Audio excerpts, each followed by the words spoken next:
All right, so let's get started. This is an example of a finished wheel that I did, and you can see the inside of it, um, nice and solid, but not incredibly hard, right? Like a solid wheel like this, there's no give to this. This actually feels like it's got some nice sponge to it, but still maintains a lot of rigidity. And once the hub goes back into it, it's going to firm it up just a little bit. This process is going to take a little patience, about really 3 to 5 days till it's finally cured the way it should be. So how we got started with this was a product called Foam. And this product is actually used for prop making for the film industry. It creates like a foam. So the first attempt doing this was this, right? This is just the straight up product. Of course, that wasn't going to work. When I ordered it, I didn't get the density right. And so I said, what else can we do? And so then my go-to is always the polyurethane. Find it at Lowe's, Home Depot, Walmart, whatever. It's about $6 a tube. You'll need one for each wheel as well. So I said, let's mix it, and I tried some different combinations, and in the end, this is what we got. So it turned out really good. That's the first one, and this was actually my first one. There's a little bit of gunk on this one, but it was because of my first one. So what we're going to do today is we're going to prep a wheel, which I've already done ahead of time, and tape it all off because this stuff is sticky. I actually put a backing on this one too, so it just really turned into a big cup. So some of the other things you're going to need, other supplies. Some of the other supplies you're going to need, a little mixing bowl. I think they call that an 8-inch bowl. This is actually a Keurig cup. That's to mix up the foam. And when we go live, we'll show you how to do that. And then, believe it or not, this is a cake decorating tube. I got this at Walmart for, I don't know, $5 or $6. You'll understand why. The first wheel that I tried to do, I actually used just a regular putty knife, and that did not go well. So it's a lot easier to use this and squirt it in. You load it up, and so we'll do that live. The last thing that you'll need, or something like it, I know this looks sort of goofy, but this is actually a wood hole driller. I wanted something that would essentially go into the center of the tire to kind of hold everything in. And so you would actually insert this like this, all right?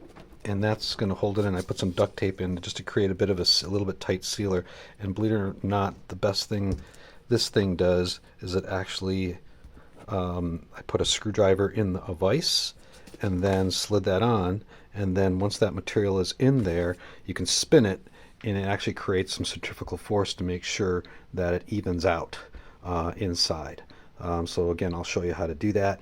Also, some mineral spirits for cleanup. It's about the only thing that will clean this stuff up. So those are some of the things you need. Also, a sharp razor blade for once this thing cures and you want to kind of shave it around and finish it up around here. That comes in helpful. Again, this process is going to take you 3 to 5 days. The curing process does take, it kind of sneaks up on you, and all of a sudden, next thing you know, the rubber becomes nice and cured and hard. And the foam, the reason they use the foam is it actually gives the polyurethane some nice expandability. So it's just going to actually bubble up a little bit and kind of fill in the cracks. So that's it. We're going to get started now. Okay, now we're going to do this. So everything's ready to go. Polyurethane has been cut, and so the seal has been broke. We've got our cup for mixing the foam, and the wheel tire, um, and stir stick, otherwise known as a pencil. So you're basically going to want to squirt this whole tube into your bowl. Okay, and it comes out like heavy cake frosting. We're just going to keep shooting that through. Just keep going. Like I said, you're going to basically use the whole tube on this because you don't want to be caught short, not having enough stuff. And the good news is this polyurethane takes a long time to dry, so you're not really faced with any sort of time crunches on this. The foam, on the other hand, is a different issue because they say the pot life is about 2 minutes on it. So, do next. So this is a 2-to-1 ratio. So yellow, 1 part yellow, and then it goes to 2 parts. So basically what I do is I just fill, I think of it in terms of quarters. So put a quarter down there, and I'm guesstimating, but you can tell. And then 2 more parts of that, which is going to take me about half the container. Okay. And that's going to start reacting now. So the best thing you can do first is stir the stuff up so it activates. You can already see the foam kind of turning white. That's the reaction that's starting to happen. Okay. Normally, if you left this stuff alone, it would react pretty quickly. It would turn into something like this really quick in the bottom of the cup. But the poly actually slows the process down, which is why the cure time really is 2 to 3 days. So we make sure this is all mixed up nice. Okay, and these cure cups are really perfect for it, kind of thing, because you don't need much. So you want to dump it all in. Try to get out as much as you can. Again, you're faced with a little bit of a clock issue because you can see the stuff's already starting to react a little bit. See, it's already turning white, so we're just going to mix this up. Make sure you want to get it all mixed in. Yeah, the foam's already reacting. And I was going to remind you to also use rubber gloves. So you just want to make sure this is really mixed up. It's like black frosting. Okay.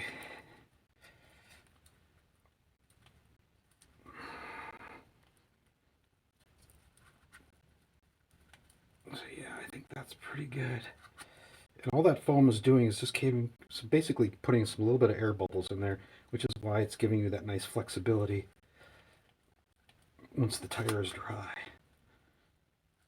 Okay. Again, the poly slows down the bubbling process. It's just good that it's sort of folded in. Just get another glove on. Okay.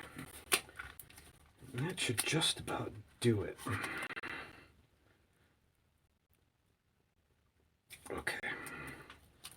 So now, we are going to take our putty knife. We're going to load this in.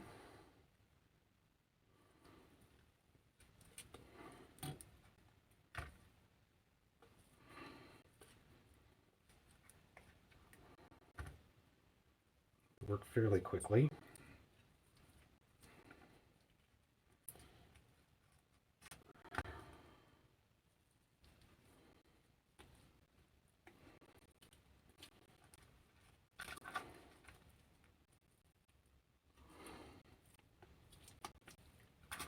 Okay.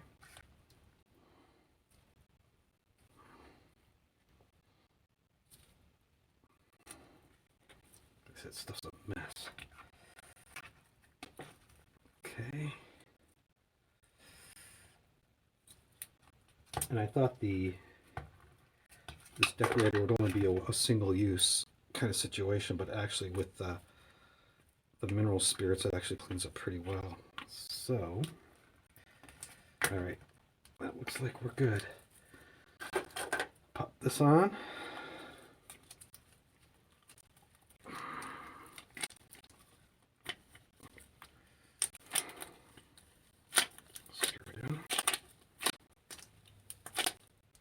Okay, and as mentioned, this is a gooey process. So now, this is what we're talking about.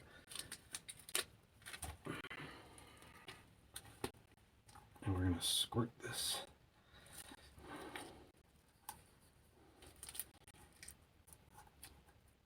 in here.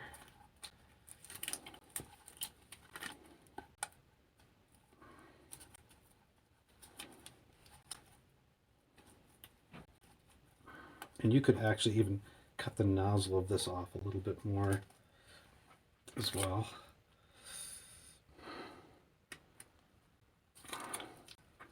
But this allows you to get it down in there nice and really deep.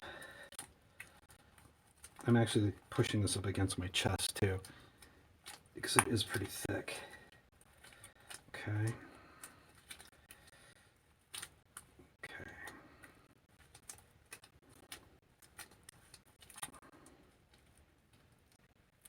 Now if it's not, you don't want it completely full, because again, that expansion is what you want, which is what you're going to get your dexterity. Now, take that putty knife, run it inside, get it nice and smooth. Try to get as even as you can inside, and try not to leave any gaps in there.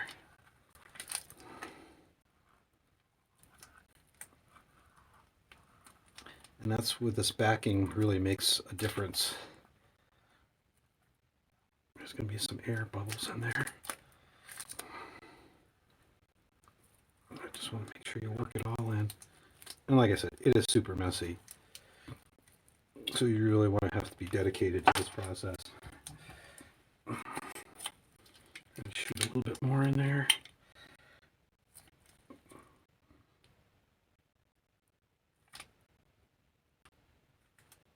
There we go. And that's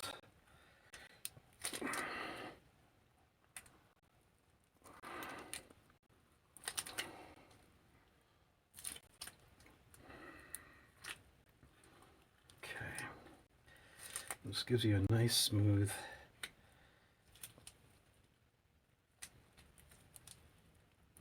try to smooth it out as good as possible.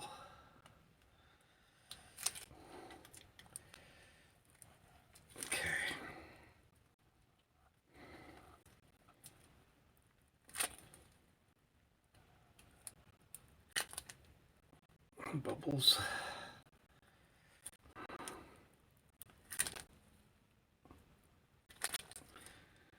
Now this is going to set up in the next 5 or 10 minutes just enough because you think it might run out and it won't. It'll just kind of hold in place.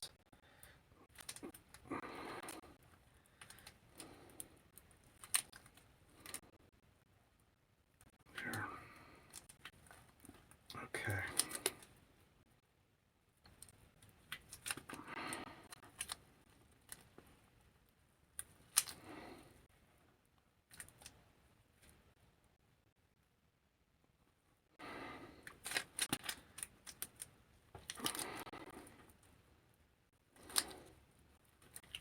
So now, this is where this part comes in handy.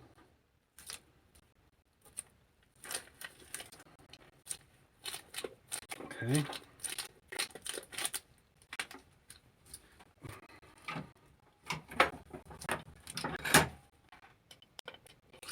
And this is what I was talking about. Now, normally I would have put this on the vise, but you can do it this way too.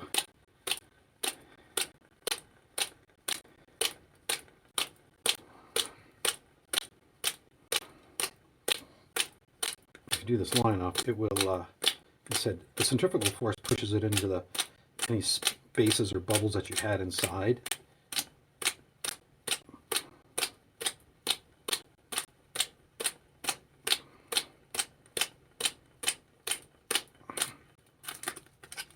Let's see how that turned out. So yeah, so what it did, you can see where it pushed it in here, and that's not a concern at all because you're going to get that expansion once that foam kicks in. It is going to actually expand back up, so I'm not going to add any more because this will bubble up.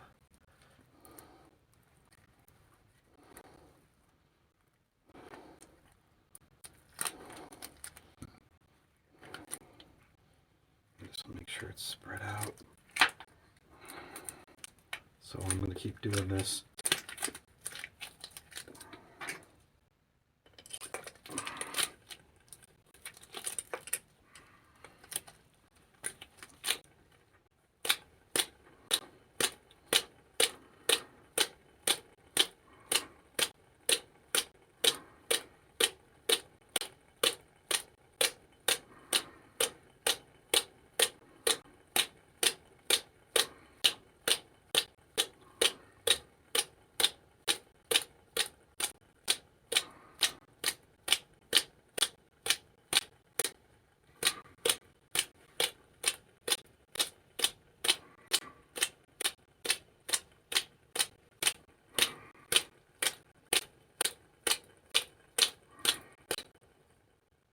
All right.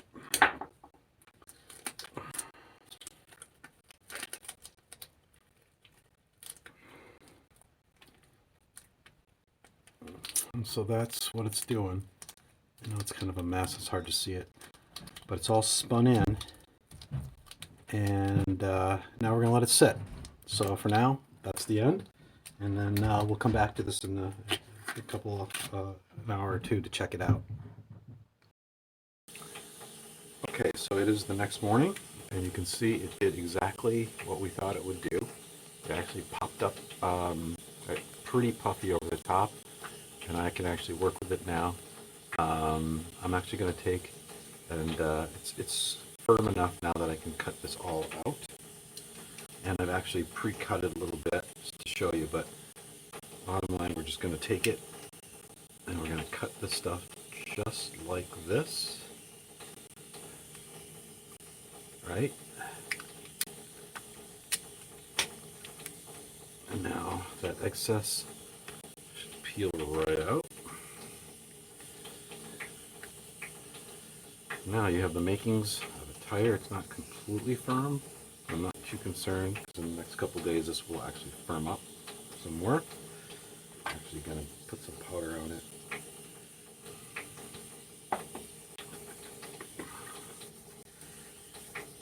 And that will be easier to work with as well. You can kind of punch it down. My guess is it might expand just a little bit more yet too. As it cures up, it has a tendency to do that.